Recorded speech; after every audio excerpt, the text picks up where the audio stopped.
नमस्कार. आज आपण पृथ्वीच्या भूगर्भाच्या दृष्टीने महत्त्वाचे आणि महाराष्ट्रातील प्रसिद्ध असे खाऱ्या पाणी सरोवर लोणार इथे आपण आलो आहोत.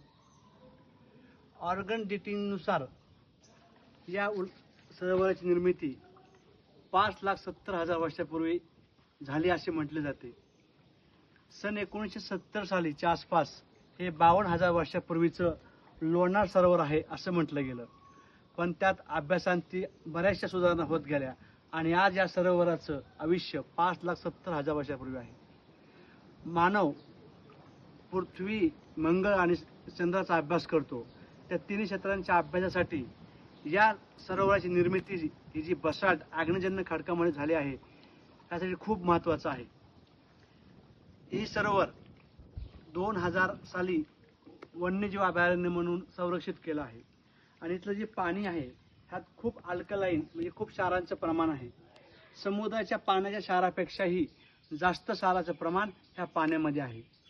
इथले जे आपले वाकाटकाच्या काळात जे आपल्याला हे मंदिर दिसते महादेवाचं, हे इसवी सन 4थ्या ते 5व्या शतकामध्ये बांधलं गेलं असं म्हटलं जातं. आणि पुढे मध्ययुगीन भारतामध्ये जे ऐन अकबरी आहे, जे अकबरांच्या बद्दल माहिती सांगितली त्या पुस्तकामध्ये सुद्धा या सरोवराचा उल्लेख आहे. या सरोवरामध्ये जे साबण आणि काच निर्मितीसाठी इथल्या पाण्याचा उपयोग केला गेला असे म्हटले जाते. नंतर जहांगीर आणि खुद्द शहाजहान सुद्धा या ठिकाणी भेट दिल्याची नोंद त्यांच्या दप्तरीमध्ये आहे.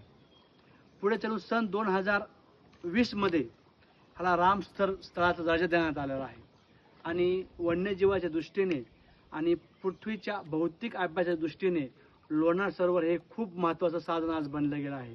म्हणून हे जागतिक जे 3 मोठमोठे सरोवर आहेत त्यापैकी एक आपल्या महाराष्ट्राच्या भूमीमध्ये आहे याचा मला अभिमान आहे. आणि पर्यटकांनी येताना हे जे लोणार सरोवर आहे फक्त लोणार सरोवरच नाही, तिथे वाकाटकांचे काही जे अवशेष सापडतात की वाकाटकांचे, तसेच महानुभाव पंथाचे सुद्धा इथे काही अवशेष सापडतात. नाथपंथ, वैष्णवपंथ, खानदेश, विदर्भ आणि महाराष्ट्रातले बरेच लोक इथे धार्मिक स्थळ म्हणून पाहत आहेत. तरी येताना त्याचे पावित्र्य राखा. आणि लोणार सरोवर हे जे उल्कापातामुळे निर्माण झालं त्याची जे व्यास आहे हा 1830 मीटर असून त्याची खोली ही 150 मीटर आहे. आणि जेव्हा उल्कापात झाला त्यावेळेस जी आसनी पडली, आसनी पडून आसपासचे 20 मीटर उंचावर गेली आणि कडा निर्माण झाली असे अभ्यास अंती सिद्ध झालेला आहे. त्यामुळे हे लोणार सरोवर एक जागतिक अभ्यासाचं केंद्र बनून पाहत आहे. तरी सर्व पर्यटकांनी इथे आवर्जून भेट द्यावी अशी माझी सर्वांना नम्र विनंती. जय हिंद.